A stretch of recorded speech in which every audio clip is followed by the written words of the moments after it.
म्हणती दुराचारी पुत्र झाला. कुठून म्हणते ते? वरून म्हणतात महाराज. मला पुत्र कसा झाला? दुराचारी झाला. त्याने एवढी जमीन घेतली, एवढं घर घेतलं, एवढी इस्टेट घेतली, एवढा बँक बॅलन्स घेतला, एवढं माझ्या अंगाचं रक्त घेतलं, एवढं म्हणजे रक्ताचं दूध पाजलं, पण त्याने मात्र माझ्यासाठी काही पुण्य केलं नाही. म्हणती दुराचारी पुत्र झाला. हा शाप लागतो महाराज. आणि शाप हा संत सज्जनो फेडावा लागतो, भोगावाच लागतो. कुबेरासारख्या महात्म्याला जर शाप फेडावा लागतोय, भगवान प्रभू रामचंद्रजी सारख्या दैवताला जर शाप फेडावा लागतो, सीतामाई सारख्या आणि पतिव्रता श्रीला जर शाप फेडावा लागतो, द्रौपदी सारख्याला सुद्धा अशा प्रकारचं जर पाप आणि ताप फेडावं लागत असेल, तर तुमची आमची की झाडकी पत्ती, आपल्याला तर तो फेडावाच लागणार आहे महाराज. म्हणून पू नावाच्या नरकातून सोडायची जबाबदारी पुत्राची आहे. म्हणून त्याला पुत्र असा प्रकारचा शब्दप्रयोग वापरतात संत सज्जनो. म्हणून राहिलेल्या लोकांनी ते पुण्य करायचं. आजच्या सूर्यास्त होण्याच्या आत ते त्यांच्या खात्यावर जमा करायचे. पुण्य जमा झालं रे झालं की त्यांचं स्वतःचं पुण्य अधिक आता मृत्यूनंतर प्राप्त झालेलं पुण्य, दोन्ही पुण्य एकत्र होतं आणि उत्तम प्रकारची गती प्राप्त होते. त्याच्यासाठी काय करत जावं तर हे पुण्यस्मरण हे हिंदू धर्माच्या नियमाप्रमाणे करत जावं. महाराज तुम्ही एकाने मला प्रश्न अंतर्वलीला विचारला होता. वकील होते ते, आता जज आहेत. ते म्हटले महाराज हे नाकच कुठं नाही हो, हे गाणं माणसं गोळा करा, हे करा, ज्याचा त्याचा जनतेन करायला काय होतं. मी म्हणलं हे तुमचं म्हणणं बरोबर आहे, पण निकाल जर तुम्हाला द्यायचा असतो तर हे साक्षीदार आणि वकील आणता कशाला? आरोपी आणि ज्याने ते केस केली दोघंच घेऊन यायचे. ते म्हणले मग हे सिद्ध कसं व्हायचं? म्हणले त्याला जसे साक्षीदार लागतात तसे एवढे साक्षीदार इकडं सुद्धा लागतात. ही कोर्ट कचेरीच आहे, इथे सुद्धा वकीलच आहे, इथे सुद्धा जजच आहे, इथे सुद्धा आरोप आहे, इथे सुद्धा कायदा आहे, इथे सुद्धा न्यायनिवाडा आहे आणि इथे सुद्धा मुक्तता किंवा बद्धता आहे. हे ठरलेले इथे आहे. आणि मग संपूर्ण अध्यात्माची चर्चा आमची झाली दुपारी 12 वाजल्यापासून संध्याकाळी 3 वाजेपर्यंत. ते म्हणले महाराज मला हे माहीतच नव्हतं, हा सगळा सिलेबस आमच्या LLBला आहे. म्हणले आता मला नाही माहीत, मी LLB बिलही नाही. ते आता जे काही आहे ते मी अध्यात्मातलं सांगितलं, पण हे त्या कायद्यात आहे. ही गोष्ट मान्य अशा प्रकारची करावी लागते आणि ही गोष्ट आहेच महाराज, त्यात काही प्रश्न नाही. नाही का? मला सांगा, पुनर्जन्म हा अध्यात्माचाच आहे आणि विज्ञानात नाही का? पुनर्जन्म हा अध्यात्माचाच आहे आणि विज्ञानात नाही का? अहो नास्तिक शास्त्रकारांनीच हा प्रश्न विचारलेला आहे विज्ञानवादाचा. नास्तिक शास्त्रकारच असतं म्हणतात यावत जीवम सुखम जीवेत ऋणम कृत्वा घृतम पिबेत भस्मीभूतस्य देयस्य पुनरागम कुतः. हा कोणी प्रश्न केलेला आहे? 4 वाक्यांनी केलेला आहे की मनुष्य जन्माला आला, राहतो, खातो, त्याने खावं पिवं, मजा करावी. म्हणले मजा करायसाठी पैसा लागणार आहे, म्हणले त्यासाठी कर्ज काढावं, म्हणले कर्ज काढा तो भरावं लागणार आहे, म्हणले भरायचा आत मारावं. म्हणले मग मेलं तो मोकळं झाला, म्हणले मोकळं झालं. एकदा पुरला जाळलात तो काय परत येणार आहे का? असं कोणाचं म्हणणं आहे? 4 वाकाचं आहे. असंच आता सध्या बऱ्याच लोकांचं हेच म्हणणं आहे की त्याच्यात काय गुंतलंय, कशाला काय, कोण येतं मेलं म्हणजे गेलं, आहे तोपर्यंत मजा करावी, आपल्या भाषेत आईश करावी, मरून जावं, असं आपलंच म्हणणं आहे. पण मला सांगा, कर्ज काढलं जातं आणि कर्ज काढल्यानंतर मनुष्य मेला तर कर्ज बुडतं असं तुम्हाला कोणी सांगितलं? कारण कर्ज देत असताना माणसाला दिलं जातं की इस्टेटीला दिलं जातं? मॉर्गेज कोणाचं राहतं? माणसाचं का इस्टेटीचं? अशी मला एखादी बँक दाखवायची, एखादी पतसंस्था दाखवा, ती माणसं पाहून कर्ज देते आणि जी देते ती बुडती. मग म्हणजे काहीतरी त्यांना मॉर्गेज घ्यावंच लागतं, त्याच्याशिवाय कर्ज देता येत नाही. मग मनुष्य मेला तर कर्ज फिटलं का त्याचं? नाही ना महाराज. मृत्यूचा दाखला घेऊन गेला तलाठीकडे, तलाठी म्हणतात ठीक आहे तुम्ही त्यांचे मुलं आहात, हो तुमचे वडील गेले, म्हणले हो गेले. हे काय मृत्यूचा दाखला? ते म्हणले मृत्यूचा दाखला हे बरोबर आहे, तुम्ही मुलगा आहात हे बरोबर आहे, तुमचे वडील गेले ही बरोबर आहे, वडिलाच्या नावावर जमीन ही बरोबर आहे, वडिलाची जमीन तुमच्याच नावावर कायद्याने होणार आहे ही बरोबर आहे, पण तुमच्या वडिलांनी सोसायटी काढलेली ती कोणी भरायची? ते म्हणले ती कोणी काढली होती? म्हणजे तुमच्या वडिलांनी. त्यांच्या कोण घ्या, ते वर गेले. ते म्हणले मग असं कर, ते जर सोसायटी काढून वर गेले तर जमीन घ्यायला तूही वर जाय, मग आम्ही खाली करून घेऊ. म्हणजे काय करायचं ते? म्हणजे त्यांनी काढलेलं कर्ज फेडल्याशिवाय तुम्हाला नावावर होत नाही. हा शासनाचा कायदा आहे का अध्यात्माचा? आता शासनाचाच काय गे तुम्ही यावत जीवन सुखम जे तरुणम कृत्वाम घृतम पिबेत नाही ना महाराज. भस्मीभूत जरी झालं तर कर्ज भस्मीभूत होत नाही, कारण ते देताना त्यालाच दिलेलं नाही, त्याच्या इस्टेटीला दिलेलं आहे. हा पहिला प्रश्न. आणि दुसरा प्रश्न असा आहे की मनुष्य मरत नाही असं विज्ञानही म्हणतं आणि शास्त्रही म्हणतं, अध्यात्मशास्त्रही म्हणतं आणि विज्ञानशास्त्रही म्हणतं की मनुष्य कधीही मरत नाही. मी सिद्ध करून सांगेल महाराज तुम्हाला. मला सांगा बरं, एखादा मनुष्य मेला, आता काही राहिलं त्याचं? काही राहिलं नाही. तो मुलगा गेला, सोसायटी भरली, त्याच्या नावावर जमीन झाली की नाही? आता काही राहिलं का म्हाताऱ्याचं? मग मला सांगा, म्हातारा मेला की नाही खऱ्या अर्थाने? पण मी तुम्हाला कायदा सांगतो. कायदा असा आहे की नाव त्याच्या नावावर जमीन करत असताना पहिला कोण होता सातबाऱ्यावर? त्याचा बाप होता. आता त्याच्या बापाच्या जागेवर याचं नाव लागलं, मग त्याचा बाप गेला कुठं? तुम्ही 7-12 पहा, ते आळ्यात गेलेलं राहत. मग तुम्ही तलाट्याला म्हणा आता नावावर केली नाही, म्हातारा कशाला ठुलं, टाकला काढून. ते म्हणले तसं नाही काढता येत. मग का नाही काढता येत? म्हणले ते आळ्यात टाकलं. म्हणले आळ्यात टाकल्यावर काय झालं? म्हणले ती आळ्याच्या बाहेर यायचंच नाही आता, म्हणून तुला बाहेर टाकलं. अरे म्हणले मग माझा म्हातारा मेला कसा? त्याचं तर नाव आहे इथं, उतार्यावर तर नाव दिसत त्याचं, मग मेला कसा? ते म्हणले हे मला विचारू नका. असा कायदा आहे की ज्याच्या नावावर जमीन केली जातं ते बाहेर येतं आणि ज्याची केली जाते ती आत जातं. ते म्हणले बरं जाऊ द्या, महाबाप आळ्यात गेला पण आजा कुठं घ्या? आजा दिसत नाही म्हणले याच्यावर. ते म्हणले तो आजा पाहायचा ना. म्हणले घे फेरफार दाखवला. ते म्हणले तो आजा फेरफारात गेला. मग मला सांगा महाराज, मनुष्य मेला कधी? जर ज्या दिवशी मेला त्या दिवशी गेला असता तर सातबाऱ्यावर कोण आला? सातबाऱ्यावर जर गेला असता तर फेरफारात कोण आला? आणि फेरफार पाहत जर बसला तर पहिल्या मालकापासून फेरफार सापडतात. म्हणजे शासन सुद्धा म्हणतं मनुष्य मरत नाही. म्हणून म्हटलंय की मरावे परी उरावे. हा सिद्धांत अध्यात्माचा आहे आणि हा सिद्धांत विज्ञानाचा आहे. आणि म्हणून संत सज्जन हो, भ्रामक कल्पना बाजूला सोडून सगळ्या कायद्यांचा विचार करा. जेवढे कायदे भारताचे आहेत, जगामधले जेवढे कायदे आहेत, हे सर्व कायदे अध्यात्माला धरून आहेत. एकच उदाहरण देऊन आपण अभंगाकडे जाऊ. मला सांगा बरं, हिंदू धर्मामध्ये म्हणा, कुठल्याही धर्मामध्ये म्हणा, अर्धांगी जी आहे तिला अर्धांगी म्हणतात. बायकोला काय म्हणतात? अर्धांगी म्हणतात. मग अर्धांगी या शब्दाचा अर्थ काय होतो? अर्धा अंगी, म्हणजे अर्धांग तिचं आहे ना अर्धांग याचं आहे. जुने माणसं बोलत असताना सुद्धा म्हणतात संसाराचे हे दोन काय येतं? चाकं येतं. हे खालीवर झाले संसार होत नाही म्हणले. एकमेकाला धरून चालले पाहिजे सारखे, म्हणून तिला काय म्हटलं? अर्धांगी. आता अर्धांगीला अध्यात्मशास्त्रामध्ये किती मोठं महत्त्व दिलं की पुरुषाने जर पुण्य केलं, म्हणजे पतीनं पुण्य केलं, तर त्याचं अर्ध पुण्य कोणाला मिळतं? पत्नीला मिळतं. हे अध्यात्मातलं उत्तर आहे की नाही? याच्यात काही शंका तुम्हाला अजिबात नाही. आता हा कायदा आहे का अध्यात्म आहे? जरा नीट पहा.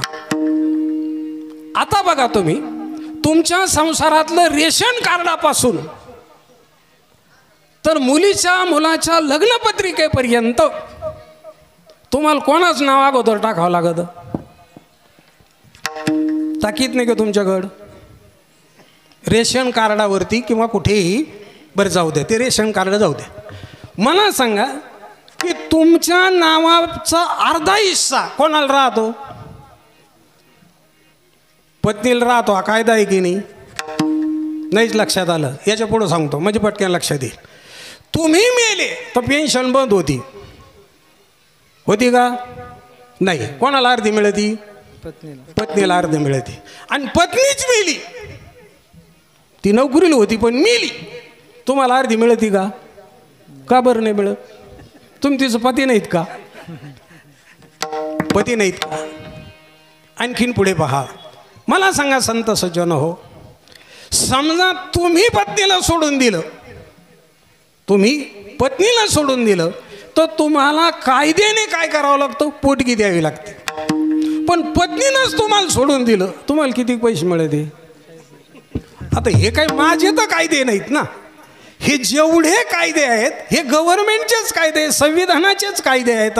मग मला सांगा, हा कायदा पहिला अध्यात्मातला आहे का विज्ञानातला आहे? विठ्ठल विठ्ठल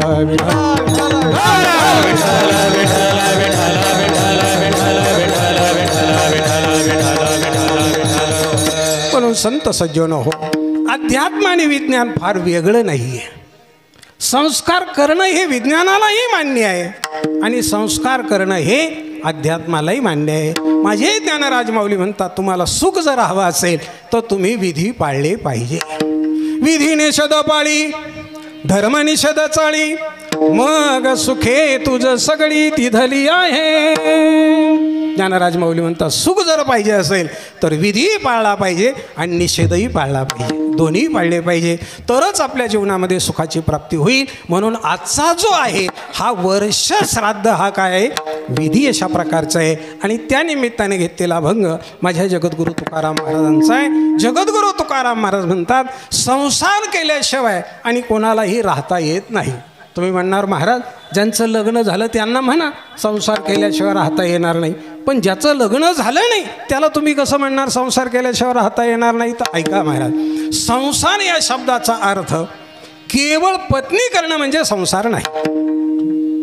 मग संसार या शब्दाचा अर्थ श्रु सरती इति संसार, हा जो सरतो नाही सारतो त्याचं नाव काय? संसार आहे महाराज. जो सारतो, घर कोणी बांधलं म्हणले पंजेनी, म्हणले पंजा कुठं गेला? म्हणजे वर गेला. म्हणले आता कोण राहतं? म्हणले मी त्यांचा नातू लागवतो. म्हणले मग मधले तो आजा तो बाप कुठे गेले? ते म्हणले ते वरच गेले. म्हणले हे सगळे वर गेले आणि तू कसा खाली राहिला? म्हणले ते वर गेल्यामुळेच मी खाली राहिलो. आता मी वर जाईन तेव्हा माय पोरं खाली राहते. म्हणले मग हे घर त्यांनी बांधलं होतं, त्यांनी जाताना घेऊन जा. म्हणले त्यांना नेता नाही आलं, त्यांनी माय हवली करून दिली. काय झालं लक्षात आलं तुमच्या? संसार केला पण संसार सारला नाही. ज्याने त्या घरात राहिला त्याला सारलं, त्याला सारलं महाराज. मग याचं नाव संसार आहे. याचा अर्थ उपजेते नासे, नासे ते पुनरपी दिसे, हे घटिका यंत्र जैसे परिभ्रमेगा, याचं नाव संसार आहे. म्हणजे ज्याने ज्याने देह धारण केला त्याला त्याला जन्म आहे आणि ज्याने ज्याने देह धारण केला त्याला त्याला मृत्यू आहे. जन्मापासून तर मृत्यूपर्यंत जो घडतो त्याचं नाव काय? संसार आहे. माझे जगद्गुरू तुकाराम महाराज म्हणतात, या संसारामध्ये आम्ही आलो, पण संसारामध्ये आल्यानंतर आम्हाला दुःख काही झालं नाही. एरवीचा अनुभव काय आपल्याला? ज्याने जे देह धारण केला त्याला त्याला काय झालेलं आहे? दुःख झालेलं आहे. माणसं कणतेच जास्त का हसतेच जास्त? माणसं कणतेच जास्त का हसतेच जास्त? कणतेच जास्त. याचाच अर्थ काय की त्याच्या शरीराला जास्त काय होतंय? दुःख होतंय म्हणून कणत आहे. आणि हसत आहे उगा क्वचित कुठंतरी हसत आहे, पण हसण्याचं प्रमाण काय? कमी आहे. म्हणजे दुःख जादा आहे आणि सुख आहे कमी आहे. संतांचं म्हणणं हेच आहे, दुःख सुख पाहता जवा पडे आणि दुःख पर्वत आहे बडे. अशी या देहाची स्थिती आहे. जगद्गुरू तुकाराम महाराज म्हणतात, तुमच्या देहाचा हा अनुभव असेल, पण आमच्या देहाला आमच्या संसाराला आम्ही किंमतच दिली नाही. अर्थात त्याने आम्हाला दुःखच दिलं नाही. का बरं दुःख दिलं नाही? तर जगद्गुरू तुकाराम महाराज म्हणतात, आमचे जे सखे आहेत ते हरिजन असल्यामुळे आम्ही त्या संसाराला किंमतच दिली नाही. कोण त्या संसाराला किंमत देत आहे? अभंगाचं पहिलं चरण. संसार तो कोण लेखे, संसार तो कोण लेखे, संसार तो कोण लेखे, संसार तो कोण लेखे, संसार तो कोण लेखे, संसार तो कोण लेखे, संसार तो कोण लेखे, संसार तो कोण लेखे. आमासखे हरिजन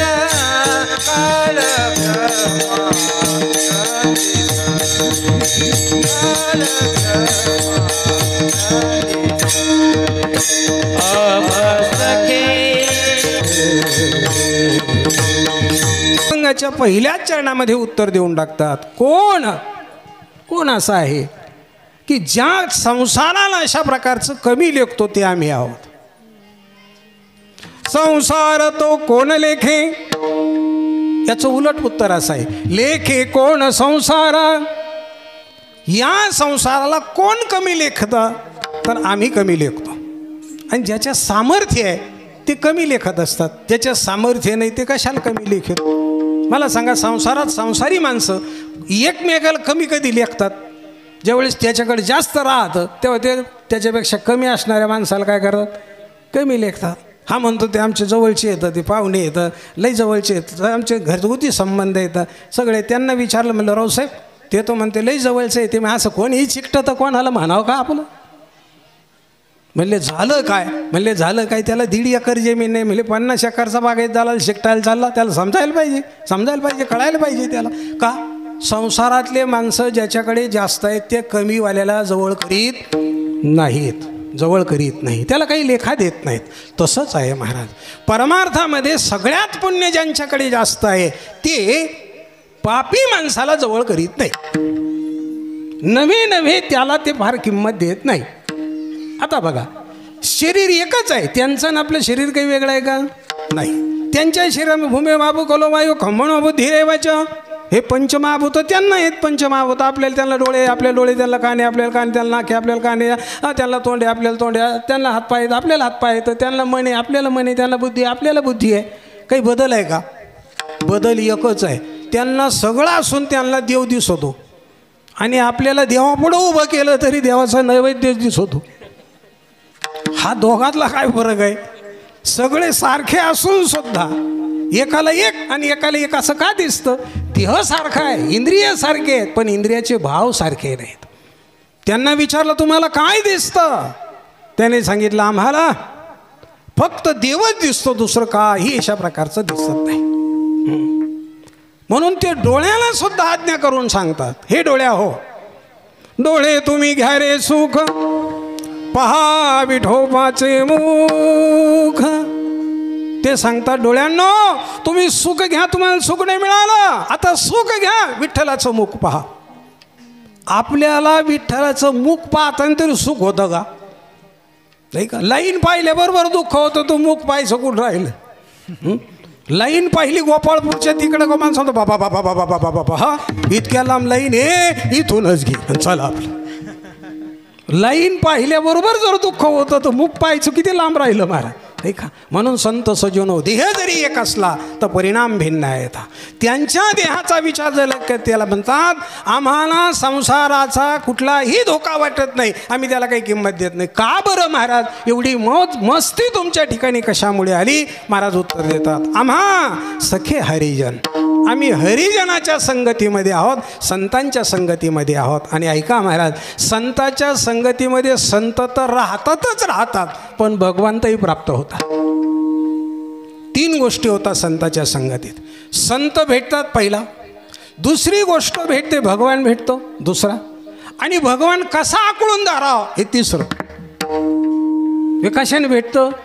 फक्त संतांच्या संगतीत. संता पायी माझा ठेविता सद्भावे, संता पायी माझा ठेविता सद्भावे,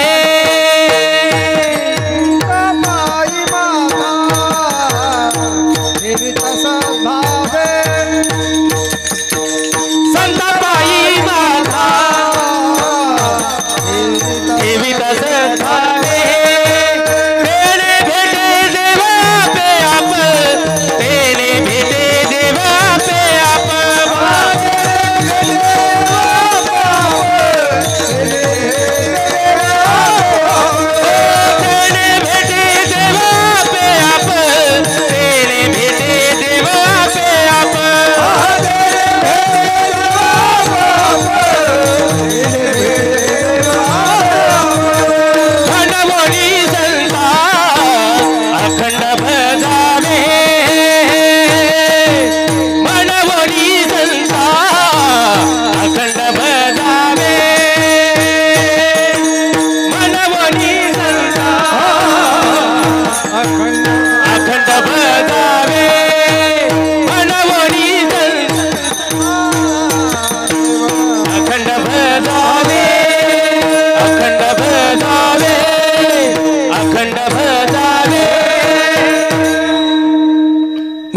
तुम्ही संता अखंड भजावे, तर संतांच्या ठिकाणी सद्भाव जर ठेवला तर ही गोष्ट प्राप्त होते.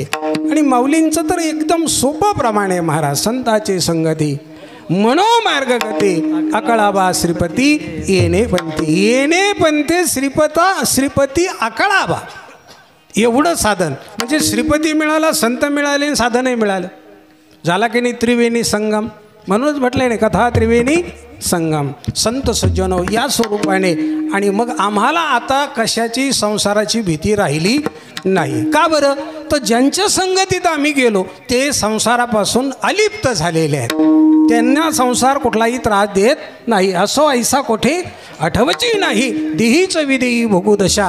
ते देहावरच नाहीत आणि त्यामुळे त्यांना कुठल्या प्रकारचं देहाचं दुःख भोगायची गरज पडत नाही. जसं भूल दिलेल्या माणसाला देहाचा विसर पडतो की नाही. ऑपरेशन करताना भूल दिली जाते. मग भूल दिल्यानंतर त्याचे डोळे उघडे राहते, कानं उघडे राहते. त्याला आवाज येतो कचकच कचकच कुचकुच कुचकुच चार चिर फुर असा आवाज येतो. हे घ्या ते घ्या ते घ्या असं सगळं दिसत त्याला नाही का. मग ते डॉक्टर म्हणतात ते तोंडात टाकते ते पाहतही. ते म्हणले ते पाहतही पण मग ते म्हणत रडत कम नाही, आळडत कम नाही. ते म्हणले ऑपरेशन झालं सुधीवर आलं का मग राहिलेलं एक खटी रडत. तोपर्यंत त्याला काही म्हणू नका. मग मला सांगा या देहावरलं प्रेम संपलंय का त्याचं? नाही. पण भुलीमुळे त्याला देहाचं दुःख समजत नाही.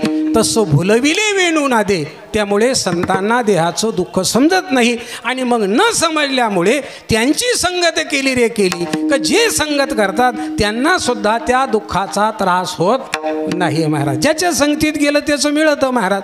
तुम्ही एखाद्याला मित्राबरोबर मुलगी पाहायला गेला, मग मित्राबरोबर मुलगी पाहायला गेल्यानंतर जे मित्राला नवरदेव म्हणून केलं जातं ते तुम्हाला कलार्या म्हणून केलंच जातं ना. उलट मित्र म्हणतो नाही माझ्या मित्राला वाढ पहिलं, त्याला पोळी ठेवा, त्याला दूध वाढा, ते गाईचं नाही म्हशीचं नाही, आमकं नाही तुमकं नाही, असं करा, तूप वाढा, भजे वाढा, गरम गरम हे गार घेऊन जा, चांगले आणा, आमटी वाढा, आमकं होतं. त्यालाच सांगतं. कोण सांगतं? जे पाहायला गेलं, ज्याच्यासाठी पाहायला गेलं ते ज्याच्या संग गेलं त्याला सांगत याला वाढा, याला वाढा, याला हे करा, याला करा. म्हणले काय मा मित्र आहे म्हटले, माझा मित्र आहे. मग मला सांगा हाऊस नवरदेवाची व्हायला पाहिजे की त्याच्याबरोबरच्या मित्राची? कोणाची व्हायला पाहिजे? नवरी संघ कलाऱ्या जातात. मग कलाऱ्या गेल्यानंतर नवरीला काय साड्या मिळाल्या ते मिळालेल्या राहतात. नंतर हाऊस कोणाची राहते? सगळी हाऊस कोणाची राहते? कलरीच राहते. कारण कलऱ्यात एक शहाणी राहते आणि बाकी सगळ्या बारकायला राहते नाही का. त्याच्यासाठी ती जोड लावलेली राहते. म्हणून संत सज्जन हो, जसं नवरीमुळे कलऱ्याची मजा आहे, नवरदेवामुळे त्याच्या मित्राची मजा आहे, तसं संतांच्या संगतीत गेले की साधकाची मजा राहते. आणि म्हणून माझे जगद्गुरु तुकाराम महाराज म्हणतात आम्हा सखे हरिजन. मग सखे हरिजन झाल्यामुळं काय झालं तर जगद्गुरु तुकाराम महाराज म्हणतात आम्हाला ब्रह्मानंदाचं भोजन मिळायला लागलं. अभंगाचं दुसरं चरण. काळ ब्रह्मानंद सरे